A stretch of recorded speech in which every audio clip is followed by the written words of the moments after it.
Hello students, good afternoon. Today we will see about classifications of contract. Before going to the topic, we will go through some revisions in previous topics we already discussed, right? So as I already told you, the Indian Contract Act 1872 comes into force 1st September 1872. Okay, this act is applicable to whole world except the state of Jammu Kashmir. Okay, and in Indian Contract Act there are 266 sections are available.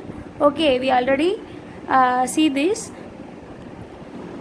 So contract under section 2 of H, contract means what are the agreements or enforceable by law is only considered to be a contract. Okay, next one, agreement is a promise or set of promise. Okay, contract means agreements and enforceable by law, it means a legal.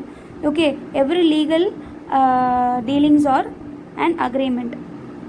The definition of contract is an agreement enforceable by law. எந்த ஒரு agreement லீகலாக இருக்கோ அதுதான் next ஸ்டேஜுக்கு போகும். So இந்த next stage தான் நம்ம என்னென்னா கான்ட்ராக்ட் அப்படின்னு சொல்கிறோம். ஒன்லி கமர்ஷியல் ட்ரேடை தான் நம்ம என்ன சொல்லுவோம் அப்படின்னா கான்ட்ராக்ட்னு சொல்லுவோம். ஓகே, ஸோ ஒரு கான்ட்ராக்ட் அப்படின்னா அது கண்டிப்பாக அக்ரிமெண்ட் அப்படிங்கிற ஒரு ஸ்டேஜை தாண்டி தான் வந்திருக்கும். ஓகே, ஸோ இந்த அக்ரிமெண்ட் அப்படிங்கிறது போட்டாங்க அப்படின்னாலே அந்த டூ பார்ட்டிஸ்க்கு ஒரு ஆப்ளிகேஷன் க்ரியேட் ஆகிடும். ஓகே, என்ன ஆப்ளிகேஷன் அப்படின்னா என்ன ப்ராமிஸ் பண்ணாங்களோ அந்த ப்ராமிஸை கரெக்டாக முடிச்சு கொடுக்கணும் அப்படிங்கிற ஒரு ஆப்ளிகேஷன் க்ரியேட் ஆகும். ஓகே, ஸோ அதுதான் வந்து contract. Next one agreement definition என்ன அப்படின்னா every promises are every set of promises creates agreement. Promise அப்படின்னு என்னென்னா எப்போ ஒரு ப்ரப்போசல் அக்செப்ட் பண்ணப்படுதோ அப்போ தான் வந்து அது ப்ராமிஸாக மாறுது. Okay, when a proposal is accepted by the acceptor is called promise. So this is the essential elements of valid contract. இது வந்து நம்ம முன்னாடியே பார்த்துட்டோம். போன கிளாஸில் வந்து எசென்ஷியல்ஸ் ஆஃப் வேலிட் கான்ட்ராக்ட் பார்த்துட்டோம், நேச்சர் பார்த்துட்டோம். ஸோ நெக்ஸ்ட் ஒன் டுடே நம்ம பார்க்க போகிறது classifications of contract. There are 4 classifications are there in contract. Okay, enforceability, formation, performance and obligation. Okay girls, take notes properly. Okay, first one, classifications of contract is enforceability. Okay, enforceability means legal validity. Okay, this is classified into 6 types. First one, valid contract. We all know what do you mean by valid. Okay, only legal things are only valid. Okay, illegals are always void. So valid கான்ட்ராக்டாக இருக்கணும் அப்படின்னா அவங்க என்ன பண்ணியிருக்கணும், Indian contract ஆக்டில் section 10ல் என்னெல்லாம் list out பண்ணியிருக்காங்களோ அது எல்லாத்தையும் சாட்டிஸ்ஃபை பண்ணி இருக்கணும். ஓகே, ஸோ அப்படி பண்ணியிருந்தால் மட்டும்தான், அதெல்லாம் ஃபாலோ பண்ணால் மட்டும்தான் அது வேலிட் கான்ட்ராக்ட். அப்படி இல்லைனா கண்டிப்பாக அது இல்லீகல். ஸோ இல்லீகல் அப்படிங்கிறது கான்ட்ராக்ட் கிடையாது. ஸோ கரெக்டான ஆஃபர் கொடுத்துருக்கணும். ஆஃபர் கொடுத்தப்போ அக்செப்டார் என்ன பண்ணியிருக்கணும், எந்த ஒரு கம்பல்ஷனும் இல்லாமல் அக்செப்ட் பண்ணியிருக்கணும். ஓகேவா, ஃப்ரீ கன்சென்ட் கண்டிப்பாக இருக்கணும். ஃப்ரீ கன்சென்ட் அப்படின்னா யாரும் கம்பல் பண்ணாமல் அவங்களே ஒத்துருக்கணும். ஓகே, இடான ஆஃபருக்கு ஒரு எக்ஸாம்பிள் சொல்கிறேன், நல்லா கவனிங்க. என்ன பண்ணுறாங்கன்னா அவங்களோட பைக்கை 10,000க்கு நான் சேல் பண்ணுறேன், வாங்கிக்கிறீங்களா அப்படின்னு கேட்குறாங்க. ஓகே, பி என்ன பண்ணுறாங்க, ஓகே நீங்கள் சொன்ன 10,000க்கு நான் உங்கள் பைக்கை வாங்கிக்கிறேன் அப்படின்னு ஒத்துக்கிறாங்க. அவங்களே விருப்பப்பட்டு ஒத்துக்கிறாங்க. ஸோ இந்த இடத்துல யாரையும் கம்பல் பண்ணல. ஓகே, ஸோ இதுதான் வந்து வேலிட் கான்ட்ராக்ட். ஏ ஃபஸ்ட்டு ஆஃபர் கொடுக்குறாங்க, பி எதை அக்செப்ட் பண்ணிட்டாங்க. ஸோ அக்ரிமெண்ட் க்ரியேட் ஆகிடுச்சு. இந்த அக்ரிமெண்ட்டில் எந்த ஒரு இல்லீகலும் இல்லை, ஃப்ராடும் இல்லை. ஸோ இந்த அக்ரிமெண்ட் அப்படிங்கிறது கான்ட்ராக்ட் அப்படிங்கிற ஸ்டேஜுக்கு வருது. Okay, next one void. Okay, under according to enforceability, second point is void contract.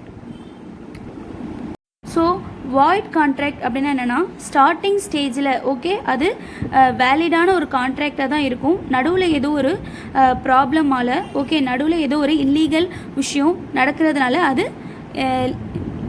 அது வந்து இல்லீகலான ஒரு கான்ட்ராக்டாக மாறுது. அதுதான் வந்து வாய்ட் கான்ட்ராக்ட். ஓகே,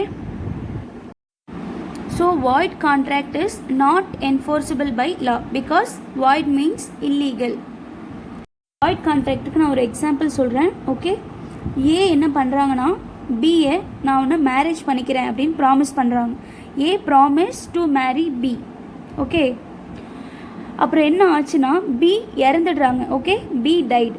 ஸோ அப்போ என்ன ஆகுதுன்னா in this case the contract becomes void. Okay, ஏன் வாய்ட் ஆச்சுன்னா பி வந்து இறந்துடுறாங்க. ஸோ அந்த கான்ட்ராக்டை என்ன பண்ண முடியாதுனால கம்ப்ளீட் பண்ண முடியாது.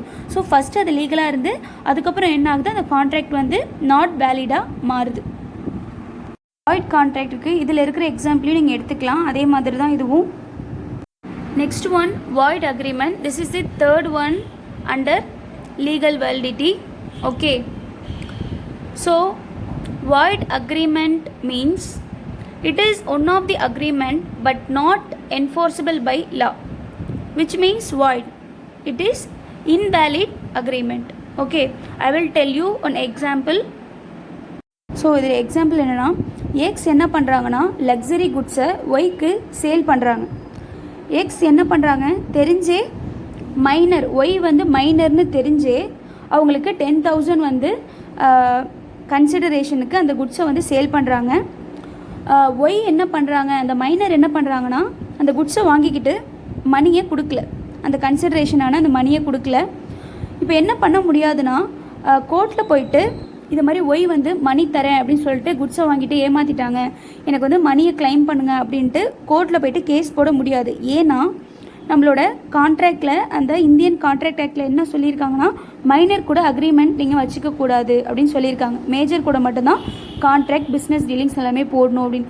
ஸோ ஸ்டார்டிங்லேயே அவங்க மைனர் கூட டீலிங்ஸ் வச்சுக்கிட்டதுனால ஃப்யூச்சரில் என்ன ஒரு ப்ராப்ளம் வந்தாலும் கோர்ட்டில் கேஸ் போட முடியாது. ஓகே, இதுதான் void agreement. So we can say this void agreement is also called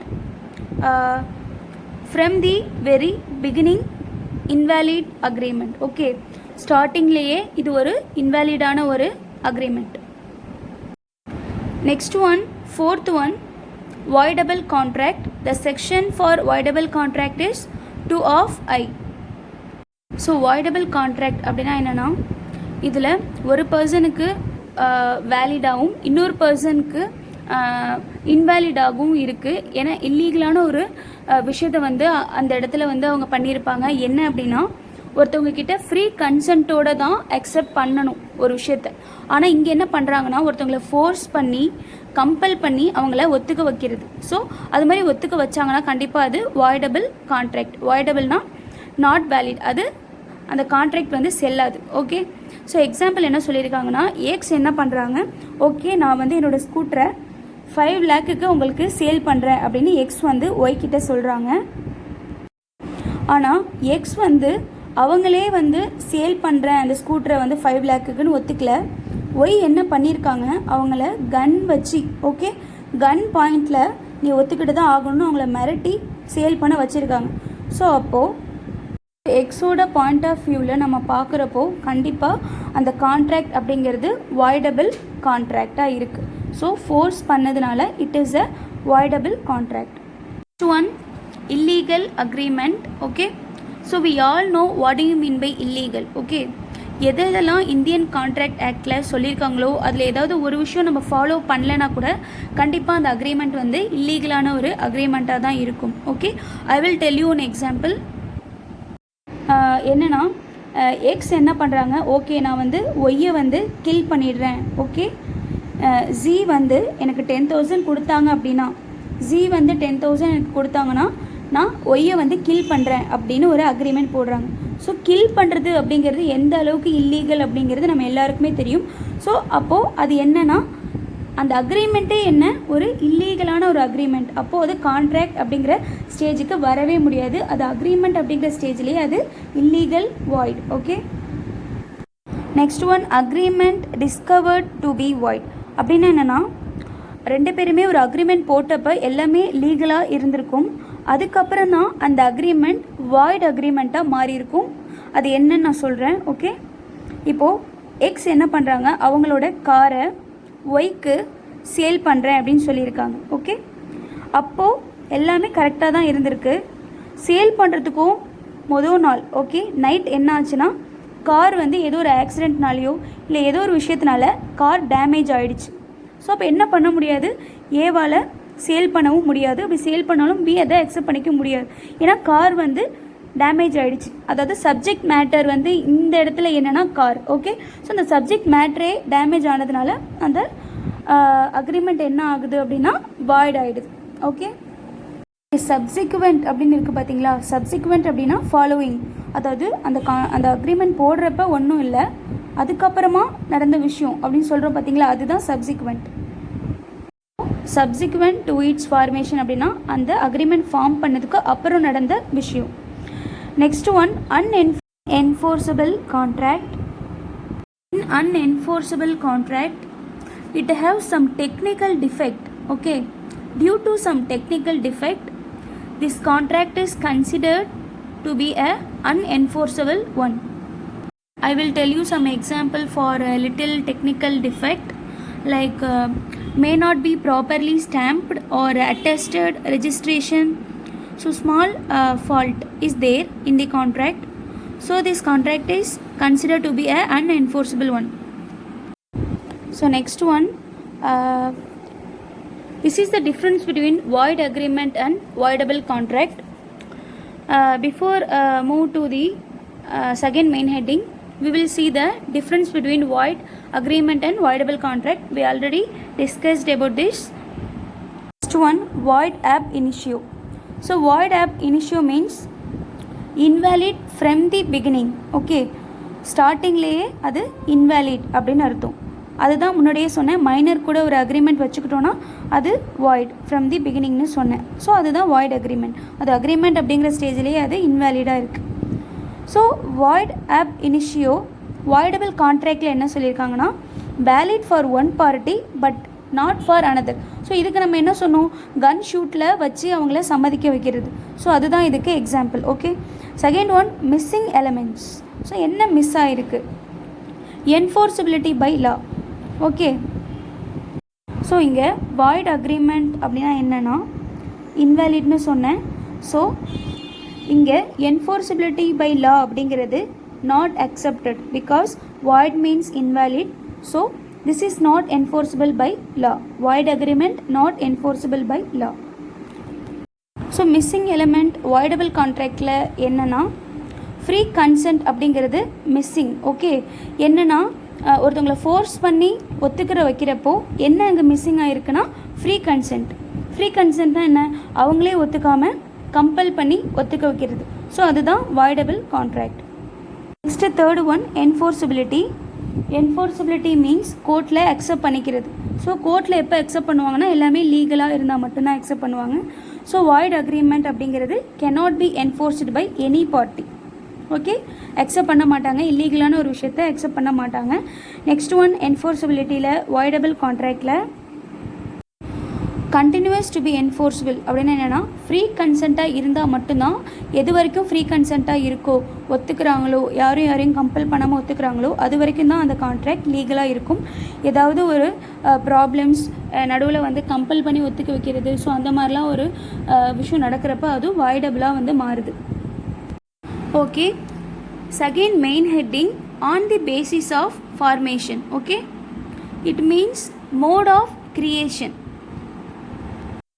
so first one, express contract. Okay, express contract அப்படின்னா என்னென்னா ஒரு ஃபார்மேஷன், ஒரு பிஸ்னஸ் டீலிங்கை ஃபார்ம் பண்ணுறப்போ ரிட்டன்லேயோ இல்லை ஓரல்லையோ அந்த பிஸ்னஸ் டீலிங்ஸை பற்றி எக்ஸ்பிளைன் பண்ணுறது, பேசிக்கிறது. ஓகே, எக்ஸாம்பிள் சொல்கிறேன். A write a letter to B. Okay, that he offers to sell his car for 60,000 and B reply to him to accept the offer by the way of same letter. Second one, implied contract. So implied contract அப்படின்னா என்னன்னா it is not like express contract. Okay, I will tell you an example. Order placed for cup of coffee in a restaurant. இதுக்கு எந்த ஒரு டீலிங்ஸும் முன்னாடி நடந்திருக்காது. Okay, so just ஒரு restaurant போகிறாங்க, ஒரு காஃபி குடிக்கிறாங்க அப்படின்னா அங்கே இன்டைரக்டாக இம்ப்ளைடான ஒரு கான்ட்ராக்ட் அவங்க ரெண்டு பேருக்கு இடையில இருக்கும். என்னென்னா இப்போ ஒரு கப் ஆஃப் காஃபி கொடுக்குறாங்க அப்படின்னா அதுக்கு நம்ம என்ன பண்ணணும், பே பண்ணணும். ஸோ அதுதான் வந்து இதுக்கான எக்ஸாம்பிள். அதுக்கு முன்னாடி போயிட்டு எந்த ஒரு அக்ரிமெண்ட்டும் போட்டிருக்க மாட்டாங்க. நான் வந்து உங்கள் கடைக்கு வந்து ஷாப்புக்கு வந்து நான் டீ குடிக்க வரேன், காஃபி குடிக்க வரேன், குடிச்சதுக்கப்புறம் எனக்கு நீங்கள் பே பண்ணணும் அப்படிங்கிற எந்த டீலிங்கும் முன்னாடி பேசியிருக்க மாட்டாங்க. பட் இன்டைரக்டாக அவங்களுக்கு இடையில கான்ட்ராக்ட் அப்படிங்கிறது கண்டிப்பாக இருக்கும். ஓகே, அதான் நம்ம எல்லாருக்குமே தெரியும். இப்போ ஒரு ரெஸ்டாரண்ட் போகிறோம், ஒரு ஆர்டர் பண்ணுறோன்னா கண்டிப்பாக நம்ம பே பண்ணணும். ஓகேவா? ஸோ ஓகே, அதுதான் இதுக்கான example. Next one quasi contract.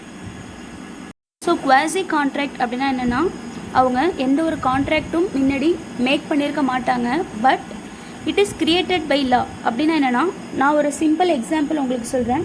இப்போது ஒரு குட்ஸ் வந்து ஏதோ ஒரு பொருள் கீழே கிடக்கு. ஓகேவா? நீங்கள் எதை ஃபைன் பண்ணிட்டீங்க, ஒரு பர்ஸ் கிடக்கு. ஓகே, அந்த பர்ஸ் எடுத்து நீங்கள் என்ன பண்ணுவீங்க, அதில் அட்ரஸ் இருந்துச்சுன்னா நீங்களே வச்சுப்பீங்களா? ஸோ அது மாதிரி வச்சுருந்தா அது ரைட்டா? இல்லை, ஃபேர் இல்லை. ஸோ அதில் என்ன அட்ரஸ் இருக்கோ அதில் கொண்டு போயிட்டு கொடுக்கணும். ஓகே, ஸோ அது வந்து நமக்கு இன்டெரக்டாக ஒரு கான்ட்ராக்டை ஏற்படுத்துது.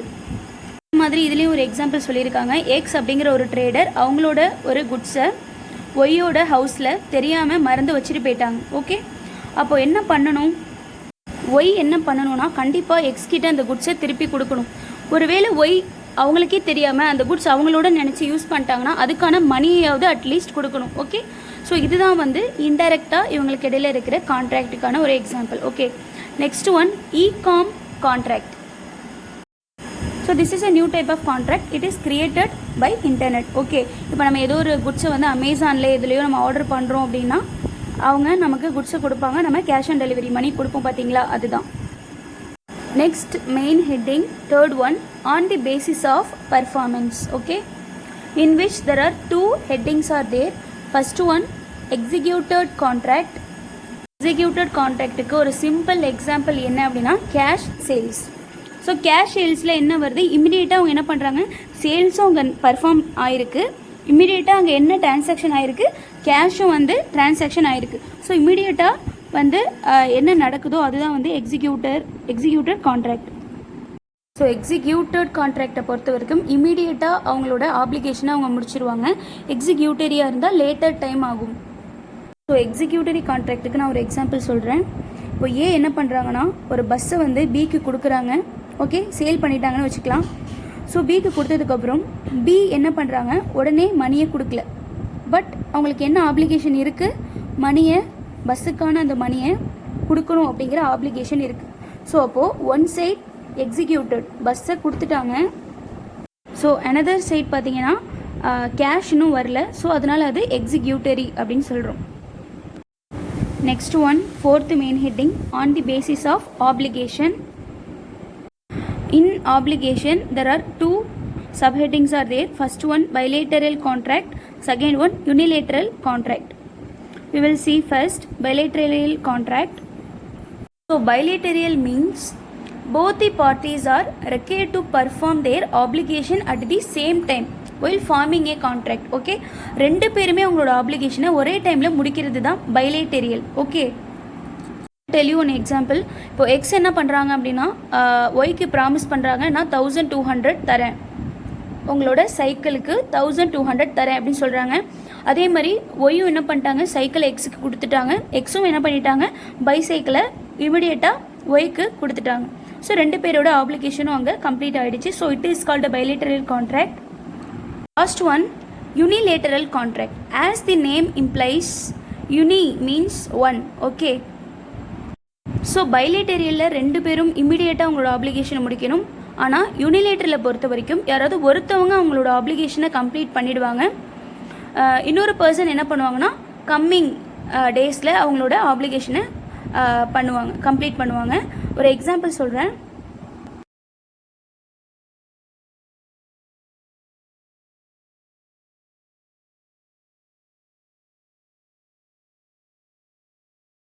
ரொம்பவே ஈஸியாக புரிகிற மாதிரி யூனிலேட்டரலுக்கு ஒரு எக்ஸாம்பிள் நான் சொல்கிறேன். என்னென்னா, மிஸ்டர் ஏ என்ன பண்ணுறாங்கன்னா, அவங்களோட சன்னை வந்து தொலைச்சிட்டாங்க. ஓகே, ஏவோட சன் காணாமல் போயிட்டாங்க. ஏ உடனே என்ன பண்ணுறாங்க அப்படின்னா, அட்வர்டைஸ்மெண்ட்டில் ரிவார்டை வந்து அறிவிக்கிறாங்க, ஆஃபர் பண்ணுறாங்க. என்னென்னா, என்னோடய சன்னை யார் வந்து கண்டுபிடிச்சி சேஃபாக வீட்டுக்கு கொண்டு வந்து சேர்க்குறீங்களோ அவங்களுக்கு நான் 50,000 கொடுக்குறேன் அப்படிங்கிறது தான் அந்த ரிவார்ட். ஓகே, ஸோ பி அப்படிங்கிறவங்க என்ன பண்ணுறாங்கன்னா, அந்த வழியாக போயிட்டுருக்கும்போது அந்த அட்வர்டைஸ்மெண்ட்டை பார்க்குறாங்க. ஸோ அந்த அட்வர்டைஸ்மெண்ட்டை பார்த்துட்டு அந்த பாயையும், அதாவது ஏவோட சன்னையும் அவங்க ஃபைன் பண்ணிட்டாங்க. ஃபைன் பண்ணி ஏ கிட்டே கொண்டு வந்து ஒப்படைச்சிட்டாங்க. ஸோ யாரோட ஆப்ளிகேஷன் இப்போ கம்ப்ளீட் ஆகிடுச்சு, பியோட ஆப்ளிகேஷன் கம்ப்ளீட் ஆகிடுச்சு. ஏவோட சன்னை பி கண்டுபிடிச்சிட்டாங்க.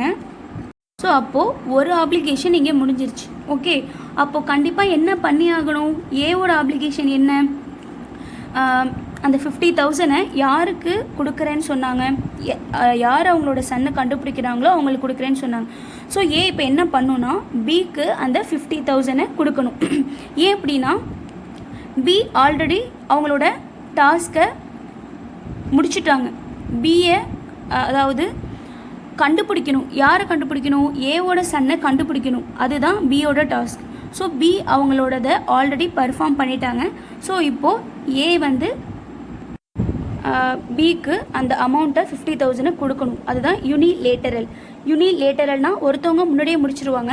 யூனிலேட்டரல்னால் நெக்ஸ்ட்டு அவங்களோட ஆப்ளிகேஷன் ரெண்டாவதாக உள்ளவங்க இருக்காங்க பார்த்தீங்களா, அவங்களோட ஆப்ளிகேஷனை later on time they will perform. அதுதான் யூனிலேட்டரல். ஓகே, இதில் உள்ள எக்ஸாம்பிளையும் பார்த்தீங்கன்னா உங்களுக்கு புரியும். இன்னொரு எக்ஸாம்பிள் சொல்கிறேன். எக்ஸ் என்ன பண்ணுறாங்க, ரயில்வே டிக்கெட் வந்து பை பண்ணியிருக்காங்க. ஓகேவா, எங்கேருந்து எங்கே போகிறதுக்காக அப்படின்னா ஃப்ரம் அம்ரிட்சர்லேருந்து டெல்லிக்கு போகிறதுக்காக ரயில்வே டிக்கெட் பை பண்ணிட்டாங்க. ஓகே, ஸோ அப்போ என்ன பண்ணிட்டாங்க, யாரோட ஆப்ளிகேஷன் முடிஞ்சிருச்சு? எக்ஸோட ஆப்ளிகேஷனை அவங்க முடிச்சிட்டாங்க. ஓகே, அதாவது டிக்கெட்டை வந்து வாங்கிட்டாங்க. அமௌண்ட் அதுக்கான எவ்வளோ அமௌண்ட்டோ அந்த ஃபேர் அமௌண்ட்டை கொடுத்து பே பண்ணிட்டாங்க. ஸோ அப்போது யூனிலேட்டரல் யாரோட டியூட்டி? யார் இன்னும் அவங்களோட பர்ஃபார்மன்ஸை பர்ஃபார்ம் பண்ணாமல் இருக்காங்க, டியூட்டியை பர்ஃபார்ம் பண்ணாமல் இருக்காங்கன்னா ரயில்வே. ஸோ ரயில்வே அப்போ என்ன பண்ணியாகணும்? அவங்க பே பண்ணிட்டாங்க. ஸோ ரயில்வே சொன்ன மாதிரி என்ன பண்ணணும்னா அவங்கள அம்ரிட்சர்லேருந்து டெல்லிக்கு கொண்டு போயிட்டு சேர்க்கணும். Okay, so this is called unilateral contract. ஒருத்தவங்க அவங்க அப்ளிகேஷனை உடனே முடிச்சிருவாங்க. அனதர் பர்சன் என்ன பண்ணுவாங்க, லேட்டர் ஆன் டைம் அந்த கரெக்டான அந்த டைம் பீரியடில் அவங்களோட டியூட்டியை பண்ணணும். These are the classifications of contract. Okay girls, I hope you all will understand. If you have any doubts, you can ask me. Thank you.